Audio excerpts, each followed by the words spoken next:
Hello guys.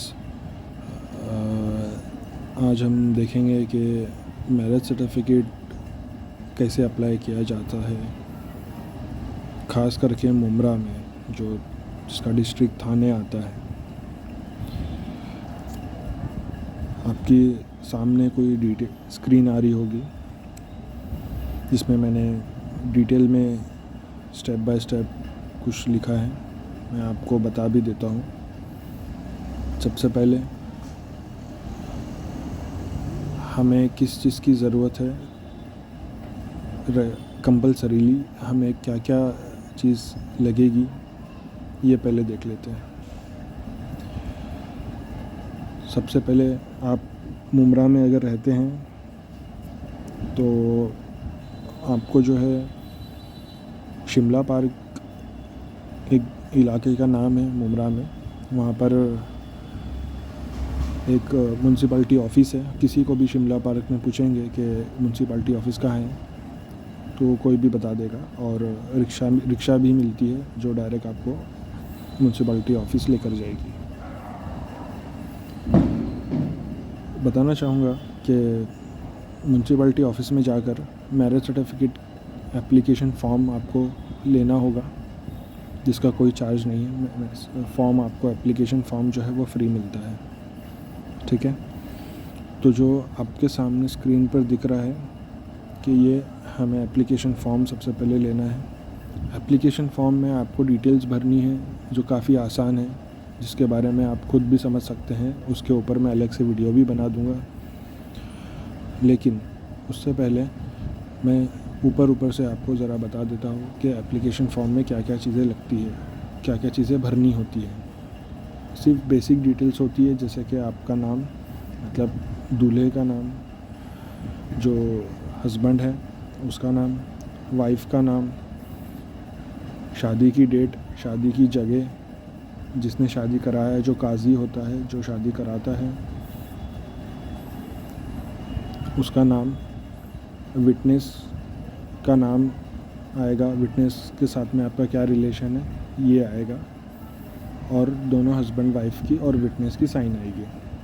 तो ये 2 से 3 पेज का फॉर्म होता है, काफ़ी आसान होता है, जो हिंदी में मराठी में होता है और इंग्लिश में, दोनों लैंग्वेज में होता है, ताकि आपको समझ में आ जाए। आपको सिर्फ एप्लीकेशन फ़ॉर्म नहीं भरना है, एप्लीकेशन फ़ॉर्म के साथ में आपको निकाहनामा भी सबमिट करना होता है। निकाहनामा जो है वो स्टैम्प के साथ में देना होगा। अब इस पर स्टैम्प किसका आएगा ये भी मैं आपको बता देता हूँ। निकाहनामा के ऊपर जो काजी ने आपको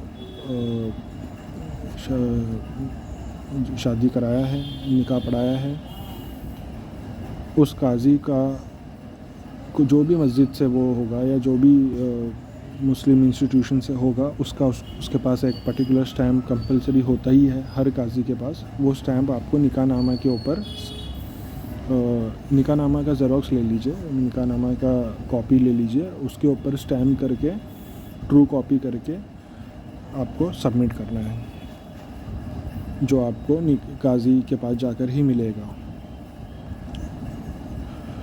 काजी का ये तो दूसरी चीज़ हो गई। तीसरी चीज़, हमें काजी का आधार कार्ड लगेगा। चौथी चीज़, आपको एफ़िडेविट जो है बनाना होगा, कोई भी एडवोकेट के पास जाकर। एफ़िडेविट में सिर्फ ज़्यादा कुछ नहीं होता, सिर्फ इतना ही होता है कि आप दोनों की शादी हो चुकी है, कब हुई है, उसका डेट, जगह, और विटनेस में कौन कौन थे। और एफ़िडेविट में भी सेम विटनेस आपको लिखना है जो आप एप्लीकेशन फॉर्म में लिख कर दे रहे हो।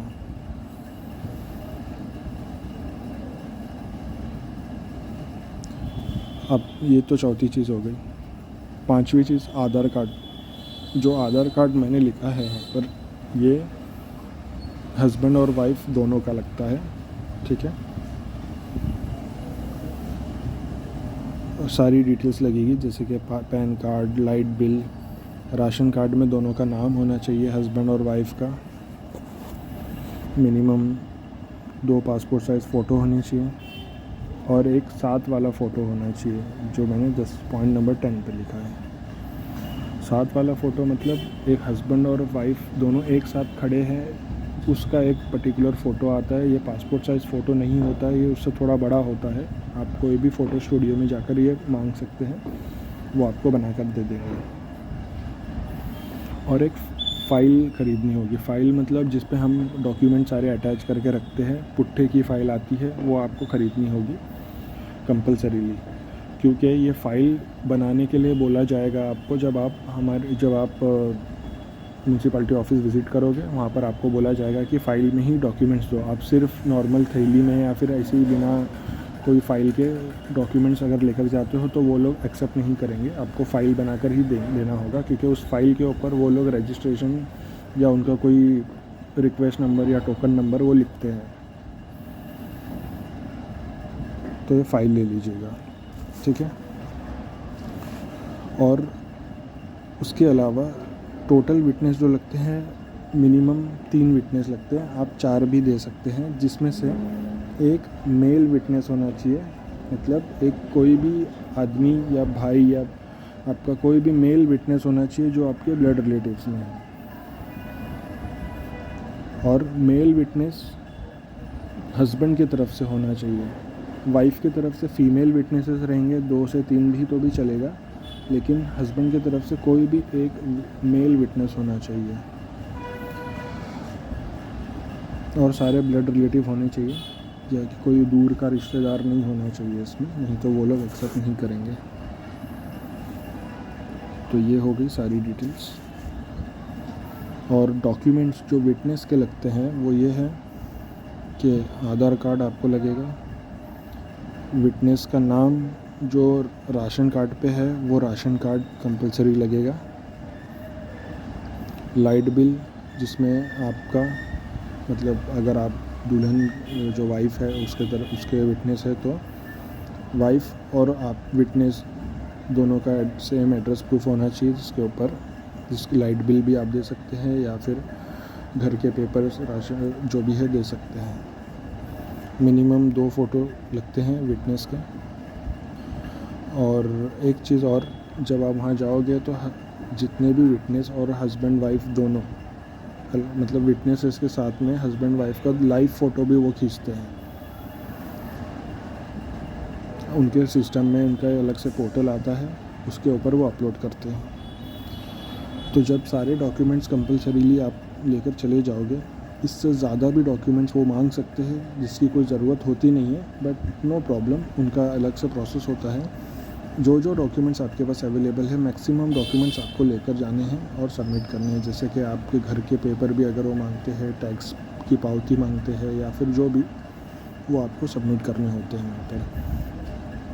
और वहाँ पर जब जाओगे आप तो सारे डॉक्यूमेंट्स लेकर आपको मिनिमम 300 से 500 के बीच में कोई एक पेमेंट करने बोलते हैं, ठीक है। और जिसमें आपको लेट चार्जेस भी लगते हैं, ये इंक्लूडिंग लेट चार्जेस होता है। तो कोई फ़िक्स अमाउंट मैं आपको नहीं बता पाऊँगा, इसलिए मैंने अप्रॉक्सीमेटली 300 to 500 चार्जेस बताया है। जैसे कि 1 साल को हो गया शादी होके या फिर 2 साल हो गया शादी होके, तो उसके हिसाब से चार्जेस लगते हैं। और जब आप सारे डॉक्यूमेंट्स दे दोगे तो वो आपसे वो पेमेंट लेंगे। पेमेंट लेने के बाद में कैश में वो पेमेंट लेते हैं, कंपलसरी कैश में ही देना होता है। आप उनको कोई गूगल पे या ऑनलाइन पेमेंट नहीं कर सकते। जब पेमेंट आप करोगे कैश में तो आपको एक पावती मिलेगी जिसके ऊपर आपको वो नेक्स्ट डेट लिख कर देंगे। जो नेक्स्ट डेट होगी आपकी वो डेट होती है जिस डेट पे आपको सारे विटनेसेस को लेकर वहाँ पर जाना होता है उस ऑफिसर के सामने। और वो ऑफिसर उस टाइम पे सारे फ़ोटोज़ लाइव फ़ोटो खींचता है, उसके कैमरे में सारी डिटेल्स अपलोड करता है, ठीक है। सबसे पहले आप सारे आपको टोकन पावती मिल जाएगी एक पेमेंट करने के बाद। आप अकेले भी जा सकते हैं, ठीक है। सारे जो ऊपर डॉक्यूमेंट्स जो लिखे हैं, ये सारे जो डॉक्यूमेंट्स मैंने लिखे हैं विटनेस के डॉक्यूमेंट्स और ये सारे डॉक्यूमेंट्स कोई भी आप हस्बैंड या वाइफ में से कोई भी एक जन जाकर सबमिट कर सकता है। उसको सबमिट करने के बाद में आपको पेमेंट करना होगा और फिर आपको डेट दी जाएगी जो 1 महीने के बाद की होती है। वो जो डेट दी जाएगी आपको, वो डेट और वो उस दिन का टाइम भी बताएंगे कि इस डेट पे इतने बजे आना है। तो वो डेट और वो टाइम आपको बराबर वो टाइम पर पहुंचना है, और सबको लेकर जो भी विटनेस आपने लिख कर दी है। और फिर जो आगे की, जैसे मैंने कहा, सारे लाइव फ़ोटोज़ वो खींचते हैं, सारे डॉक्यूमेंट्स को फिर से वेरीफाई करते हैं, और आपको जो है उसके बाद नेक्स्ट 1 वीक में जैसे आपका वेरिफिकेशन हो जाता है, 1 महीने बाद का जो वेरिफिकेशन, जो आपको डेट दी जाती है, वो वेरिफिकेशन हो जाता है। तो उसके 1 हफ़्ते के बाद आपको जो है सेम म्यूनसिपैलिटी ऑफिस में जाना होता है। वो 1 हफ़्ते बाद बुलाते हैं और आपको मैरिज सर्टिफिकेट आपके हाथ में दे देंगे। तो इस तरह से आपको मैरिज सर्टिफिकेट मिलेगा। ये सारा प्रोसीजर रिसेंटली मैंने मैरिज सर्टिफिकेट के लिए अप्लाई किया था मुमरा में, इसीलिए मैंने आपको ये शेयर किया है ताकि आपको कोई दिक्कत ना आए, आप भी आसानी से सारे डॉक्यूमेंट्स के साथ वहाँ पहुँचें। मुझे काफ़ी दिक्कत हुई थी, मुझे बार बार एक डॉक्यूमेंट्स मांगे जा रहे थे, तो मुझे काफ़ी दिक्कत हुई थी, बार बार मुझे चक्कर काटने पड़े। तो आप वैसा आपके साथ ना हो, इसलिए मैंने ये वीडियो बनाया है। सारे डॉक्यूमेंट्स आप लेकर जाइए, एक ही बार में सबमिट कीजिए, ताकि आपको भी दिक्कत ना आए, आपके घर वालों को, जो आपके विटनेस होंगे, उनको भी दिक्कत ना आए। Thank you so much. आपको अगर ये वीडियो अच्छा लगा, ये इन्फॉर्मेशन अच्छी लगी, तो प्लीज़ इस चैनल को सब्सक्राइब कीजिए, लाइक्स कीजिए जितना ज़्यादा हो सकता है, ताकि मैं और भी आगे अच्छी वीडियो बनाकर आपको जनरल नॉलेज या फिर ऐसी कोई हेल्पफुल वीडियो बना सकूँ। Thank you so much.